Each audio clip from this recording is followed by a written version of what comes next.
Canada की तरफ से 3 बड़ी अपडेट आई हैं। सबसे पहले पीटी को लेकर है, उसके बाद अटेस्टेशन लेटर को लेकर बड़ी अपडेट है, और तीसरा जो है वो इंटरनेशनल स्टूडेंट के जो वर्किंग आवर्स होते हैं उसको लेकर है। तो तीनों अपडेट्स बहुत ज़्यादा इंपॉर्टेंट है, तीनों को डिटेल में डिस्कस करूंगा। जानने के लिए वीडियो को एंड तक देखिएगा। उससे पहले हमारा यूट्यूब चैनल जरूर सब्सक्राइब कर लीजिएगा, इस पर आपको ऐसी ही अपडेट्स देखने को मिलती हैं। तो बात करते हैं तीनों अपडेट्स की। सबसे पहली अपडेट पीटी को लेकर है। आईआरसीसी ने पीटी कोर को एक्सेप्ट कर लिया है। पहले पीटी एकेडमिक्स था, अब पीटी कोर है। जनवरी 30, 2024 से अगर आप कनाडा में परमानेंट रेजिडेंसी अप्लाई कर रहे हैं, जहां आप कनाडा में कोई भी इकोनॉमिक इमिग्रेशन प्रोग्राम के अंडर अप्लाई कर रहे हैं, तो आप पीटी कोर जो है वो उसके थ्रू अप्लाई कर सकते हैं। इससे पहले सिर्फ जो आयल्स था, आयल्स जर्नल जिसको बोलते हैं, वो इन प्रोग्राम्स के लिए जो था एलिजिबल था। लेकिन अब पीटी कोर को भी, ये अपने आप में बहुत बड़ी अपडेट है, क्योंकि बहुत से स्टूडेंट आयल्स जो है जर्नल नहीं देना चाहते थे, उनके लिए बहुत बड़ी गुड न्यूज़ है कि वो अब पीटी कोर के थ्रू इन प्रोग्राम्स में अप्लाई कर सकते हैं। इसकी जो बुकिंग स्टार्ट होना शुरू हो चुकी हैं। 12 Feb 2024 को इसकी जो स्लॉट है वो अवेलेबल होंगे, तब से जो है ये टेस्ट जो है वो स्टार्ट हो जाएगा। तो पीटी कोर को एक्सेप्ट कर लिया गया है। यहाँ पे मैं बता दूं, ये पीटी कोर जो है वो एसडीएस कैटेगरी लिए स्टडी वीज़ा के लिए आप जो है यूज़ नहीं कर सकते हैं, क्योंकि वहाँ पे आपको पीटी एकेडमिक देना होगा। तो ये ध्यान से सुन लीजिए, पीटी कोर जो है वो सिर्फ पीआर और इमिग्रेशन पर्पसेस के लिए। इसके बाद बात करते हैं अटेस्टेशन लेटर की, क्योंकि अटेस्टेशन लेटर अभी तक ऐसा मुद्दा है जो कहीं ना कहीं पे जिसका कोई अपडेट नहीं मिल रहा है कि कब से इशू होना शुरू होंगे। तो इस पे जो कॉलेजेस एंड इंस्टीट्यूशंस कनाडा, जो बहुत बड़ी ऑर्गेनाइजेशन है जिसके अंडर सारे के सारे कनाडा के पब्लिक कॉलेजेस आते हैं, तो उन्होंने एक लेटर लिखा है इमिग्रेशन मिनिस्टर मार्क मिलर को। इस लेटर में उन्होंने कहा है कि प्रोविंसेस के पास अभी तक कोई भी प्रोसेस नहीं है, कोई एग्जिस्टिंग प्रोसेस नहीं है जिसके थ्रू ये अटेस्टेशन लेटर वो इशू कर सकते हैं। और आने वाले बहुत दिनों में हमें ये लग भी ना रहा है कि वो इस प्रोसेस को जो है बिल्ड कर पाएंगे।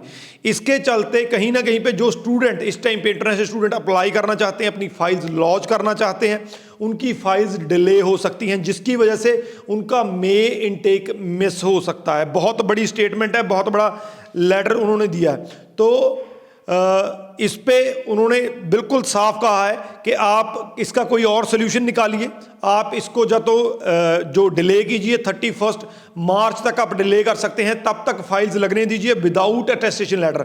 31 मार्च के बाद आप विद अटेस्टेशन लेटर जो है फाइल्स ले सकते। तो एक तरीके से जो इंटरनेशनल स्टूडेंट जिनकी फाइल्स इस टाइम पे नहीं लग रही है, उनके फेवर में जो है कनाडा का जो इंस्टीट्यूशन एंड कॉलेजेस जो ऑर्गेनाइजेशन है वो आई है। होप्स हो के आने वाले दिनों में जब ये लेटर पहुंचेगा, या दूसरी ऑर्गेनाइजेशन या कॉलेज यूनिवर्सिटी से भी पहुंचेगा कि मे इनटेक अगर आपने पॉसिबल करना है, स्टूडेंट्स को इनरोल करवाना है कॉलेजेस में या यूनिवर्सिटीज़ में, तो आपको जल्दी से जल्दी इसका सोल्यूशन देना होगा। या तो अटेस्टेशन लेटर को एक डेट तक आप पोस्टपोन कर दीजिए, या फिर जो जल्दी से जल्दी इसका कोई ना कोई प्रोसेस निकालिए। देखना होगा कि आने वाले दिनों में ये रिक्वेस्ट जो जा रही है कॉन्टिन्यूसली आईआरसीसी को, उसका क्या रिजल्ट निकलता है। थर्ड अपडेट जो है ये अल्बर्टा की तरफ से है। अल्बर्टा की student association the Alberta student executive council ने वहाँ की गवर्नमेंट से डिमांड की है कि जो स्टूडेंट्स को अनलिमिटेड वर्किंग आवर्स मिले हुए हैं 30 अप्रैल तक, उसको परमानेंट किया जाए। क्योंकि वैसे स्टूडेंट्स को 20 आवर्स पर वीक ही वर्किंग राइट्स होते हैं, तो उन्होंने कहा है कि इसको जो लिमिट की गई है, जब बैन जो लगाया जाता है कि आप 20 आवर्स वर्क ही कर सकते हैं, तो उसको परमानेंटली अनलिमिटेड किया जाए। तो ये बड़ी डिमांड उन्होंने की है।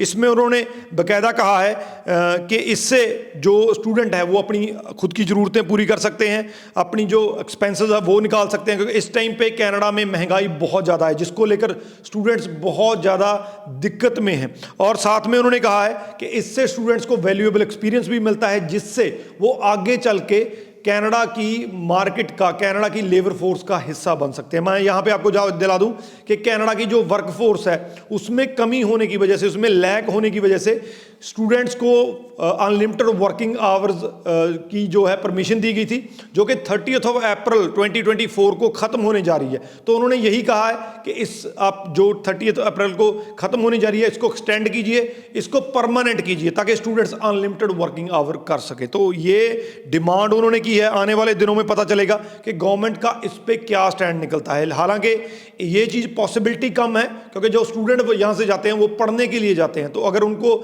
वर्किंग आवर अनलिमिटेड दे दिए जाते हैं तो कहीं ना कहीं पे स्टडी का नुकसान हो सकता है। तो गवर्नमेंट ये पहले कह चुकी है। तो ये 3 बड़ी अपडेट्स हैं। सबसे पहली, पीटी कोर को एक्सेप्ट कर लिया गया है, और दूसरा, जो अटेस्टेशन लेटर के बिना फाइल्स लग सकती है उसका प्रेशर ऑलरेडी आईआरसीसी पे पड़ना शुरू हो चुका है। और थर्ड, देखते हैं कि स्टूडेंट्स को क्या 20 आवर्स पर वीक मिलेगा, जहां अनलिमिटेड वर्किंग आवर्स मिल सकते हैं। मैक्सिमम टू मैक्सिमम शेयर कर दीजिए, क्योंकि ये आपसे जुड़ी हुई, इंटरनेशनल स्टूडेंट से जुड़ी हुई बहुत बड़ी अपडेट्स हैं। इस वीडियो के रिगार्डिंग कोई क्वेश्चन है तो नीचे लिख दीजिए, आपको आंसर मिल जाएगा। राजवी चहल, थैंक यू।